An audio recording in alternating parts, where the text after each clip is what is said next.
पंजाब में आम आदमी पार्टी के नेतृत्व में भगवंत मान की सरकार बनने के बाद 29,000 से अधिक सरकारी नौकरी मिली है और यही वजह है कि अब जो युवा हैं उनके बीच सरकारी नौकरियों की जो ललक जो है वो साफ तौर पर देखने को मिल रही है। लेकिन उसके पीछे एक कहानी है कि किस तरह से छोटे से गलियों में और छोटे से घर में रहने वाले जो खासकर यूथ हैं वो सरकारी नौकरी की तरफ रुख कर रहे हैं। उनको उम्मीद है कि भगवंत मान की जो सरकार है पंजाब में जो आई है वो उन्हें एक उज्जवल भविष्य दे सकती है। हम इस वक्त प्रियंका भारद्वाज के घर के बाहर है। आप सबसे पहले इस गली को दिखाना चाहेंगे कि किस तरह से तंग गली है और यहाँ पर अगर घर की तरफ हम अगर आपको दिखाएं तो सीढ़ियाँ हैं, बहुत छोटा सा घर है, 3 कमरे का एक छोटा सा मकान है जिसमें प्रियंका रहती हैं। 8 साल का एक लंबा स्ट्रगल रहा है। 2015 में पहली बार उन्होंने सरकारी नौकरी के लिए एग्ज़ाम दिया, जिसके बाद उस नौकरी में उनका नाम आने के बावजूद स्टे लग जाने के कारण वो सरकारी नौकरी नहीं पा पाई। उसके बाद 2017-18 में उन्होंने दोबारा एग्ज़ाम दिया, उस समय भी उनका नहीं हो पाया और 2021 में जब उन्होंने एग्ज़ाम दिया दोबारा उस पर स्टे लग गया और एक लंबा कानूनी जो दौर था वो प्रियंका ने देखा। और उसके बाद 2022 में जब भगवंत मान की सरकार यहाँ बनी उसके बाद लगातार जो नौकरियां हैं और जिस तरह के जो कानूनी दांवपेच थे उसको सरकार ने दूर किया और एक के बाद एक नौकरियां लगनी शुरू हो गई। घर दिखाते हुए हम ऊपर चलेंगे और प्रियंका और उनके परिवार से बात करेंगे। छोटा सा घर है प्रियंका का और उनसे बातचीत करेंगे और जानेंगे कि एक लंबा दौर जो रहा है स्ट्रगल का वो कैसा रहा है। यहाँ पर इनका पूरा परिवार जो है वो बैठे हुए हैं। प्रियंका खुद हैं, उनके पिताजी हैं, उनकी भाभी हैं, उनकी माताजी हैं, सभी लोग यहाँ पर हैं। इनसे बातचीत करेंगे। प्रियंका, आपसे सबसे पहले मैं बातचीत का शुरुआत करना चाहता हूँ कि सरकारी नौकरी लगी है, सबसे पहले तो मुबारकबाद आपको। कैसा रहा स्ट्रगल और कब से आप कोशिश कर रहे थे सरकारी नौकरी के लिए? हाँ जी सर, 2012 में मैंने अपनी बीएससी स्टार्ट की थी। 15 में मैंने कंप्लीट की, उसके बाद बीएड, फिर उसके बाद ईटीटी की। तो बीएड करते ही मैंने स्टार्ट कर दिए थे अपने एग्ज़ाम देने। तो सबसे पहले मेरा एग्ज़ाम जो क्लियर हुआ था वो 2016 में हुआ था, बट बीएड और ईटीटी का उसमें इशू हो गया था तो वो पोस्ट कैंसिल हो गई थी। फिर उसके बाद सेकेंड दिया, उसमें भी कोई इशू हुआ और वो कैंसिल हो गई। फिर ये एग्ज़ाम जो हुआ था ये हुआ था 2021 में ऑन 16 अक्टूबर, उस दिन मेरा बर्थडे था।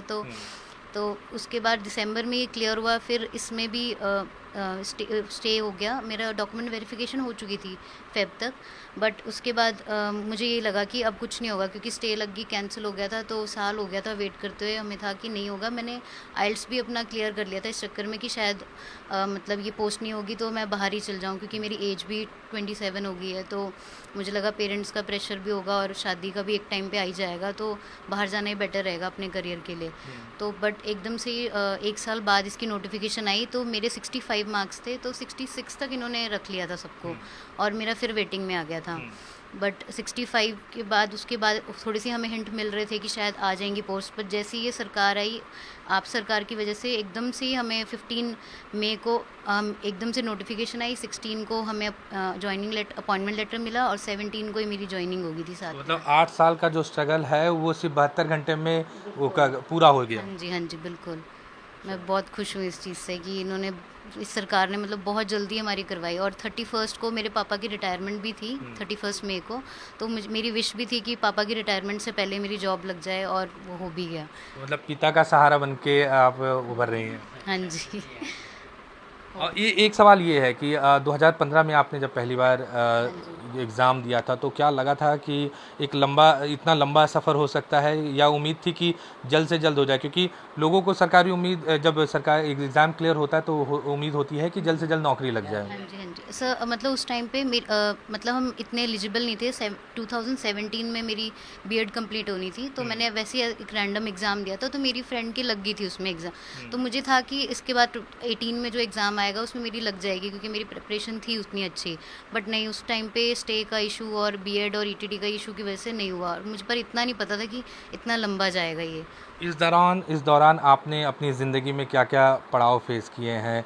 कैसे ये पूरा 8 साल रहा है? क्योंकि छोटा परिवार होता है, फाइनेंशियल क्रंचेस बहुत होते हैं और जिस तरह मैं देख रहा हूँ, एक भाई हैं, 2 बहन हैं, पिताजी के ऊपर जिम्मेदारियाँ बहुत ज़्यादा थी। उस दौर को आपने कैसे निकाला? क्योंकि आपने ट्यूशन भी पढ़ा रही थी, आपने ये बताया। 2012 से ही मैंने मतलब खुद ही करना ट्यूशन्स पढ़ाना शुरू कर दिया था कि फ़ीस वगैरह खुद की, पापा पे प्रेशर ना बने। पर 2018 में मतलब जैसे एग्ज़ाम दिया नहीं हो पा रहा था, तो मैं चली गई थी काफ़ी स्ट्रेस में कि आइल्स क्लियर करके बाहर जाना ही ठीक रहेगा।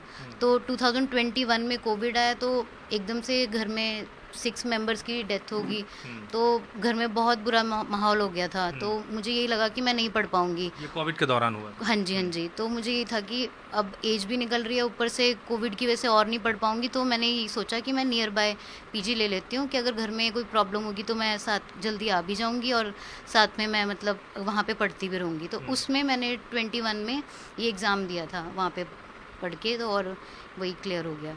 एक मिडिल क्लास फैमिली के लिए सरकारी नौकरी का क्या इम्पोर्टेंस होता है, ये आप बताइए। मतलब मैंने ये चेंजेस देखे हैं कि उस टाइम पे जब सभी बोलते थे कि शादी क्यों नहीं कर रही है, इतनी एज हो गई है, और एकदम से जॉब लगने के बाद सबकी थॉट्स चेंज हो गए हैं। मतलब सब मोटिवेट कर रहे हैं कि गर्ल्स को पढ़ाओ, इतनी जल्दी शादी मत कराओ। मतलब मैंने खुद देखा है मेरे रिश्तेदारों में, सब अब मेरी फैमिली वालों कहने लग गए हैं कि नहीं, कि मतलब ये अच्छा किया आपने कि इसकी जल्दी शादी नहीं की, कि नहीं तो मतलब ये दिन ना आता फिर आपकी लाइफ में। अगर लगता है कि सरकार नहीं बदलती और जिस तरह से भगवंत मान लगातार सरकारी नौकरियां दे रहे हैं, तो वो एज भी निकल जाता अगर आपको इस समय नौकरी नहीं मिलती? नहीं, मतलब मुझे नहीं लगता है कि अगर कोई और सरकार होती तो ये पोस्टें आनी थी और मेरी लगनी थी जॉब, और मैं शायद बाहर ही चले जाती। उसमें भी मुझे ऐसे हो रहा था रिग्रेट कि मुझे बाहर नहीं जाना था, बस इसी वजह से यही इशू था कि जॉब लग नहीं रही है, और मुझे मतलब शादी से पहले मतलब मुझे सेटल होना था। मुझे ऐसे मतलब इतनी एजुकेशन लेके अनमैरिड होके मतलब अनएजुकेटेड की तरह नहीं जाना था। मतलब शादी मुझे चाहती थी कि मैं पढ़ लिख के अपनी जॉब के साथ जाऊँ अगर मैं किसी की फैमिली में जाऊँ। तो जो एक मिशन है भगवंत मान का कि बच्चों को विदेश ना भेजे बल्कि यहाँ करे, तो सरकारी लग रहा है कि अब वो चीज़ें होती हुई दिख रही हैं। दिख रही हैं, हाँ जी। मुझे था कि ये शायद इतना मतलब कह रहे हैं बट ऐसा होगा नहीं, बट नहीं, इन्होंने बहुत जल्दी काम किया, और मुझे लग रहा है आने वाले मतलब जितने भी हैं स्टूडेंट्स वो उनके लिए भी करेंगे जो वेटिंग में है। अब कितनी मजबूती के साथ अब परिवार का, क्योंकि पापा रिटायर हो गए हैं, आपकी नौकरी लग गई है, तो क्या लगता है कि अब परिवार का बोझ जो है वो आपके कंधों पर, आप उसको संभाल पाएंगे? बिल्कुल, बिल्कुल, मैं रेडी हूँ उसके लिए, और मैं पहले से भी रेडी थी, बट अब और अच्छे से जितना मैंने सोचा है सपने सबके पूरे करने हैं, मैं और दिल से करूँगी। प्रियंका के पिताजी हैं सर, आप क्या नाम है आपका? मेरा लालमणि नाम है, लालमणि। लालमणि सर, उम्मीद थी कि बेटी को इस तरह से सरकारी नौकरी मिल जाएगी? उम्मीद तो थी साहब, लेकिन ये है कि नहीं भी थी। यही लग रहा था कहीं बाहर चली जाएगी, बाहर जाएगी लड़की की, ज़्यादा बहुत टेंशन में था। लेकिन जब इनकी वेटिंग आ गई तब और टेंशन में पड़ गया कि मुश्किल है अब आना। लेकिन कुछ 8-9 महीने में के अंदर ही इनकी अपॉइंटमेंट हो गई सर। हाँ, बहुत खुशी हुई, और मेरे को रिटायरमेंट महसूस नहीं हुई ज़रा भी कि मेरी बेटी मेरी जगह पे आ गई है। हाँ जी, इतना हुआ था।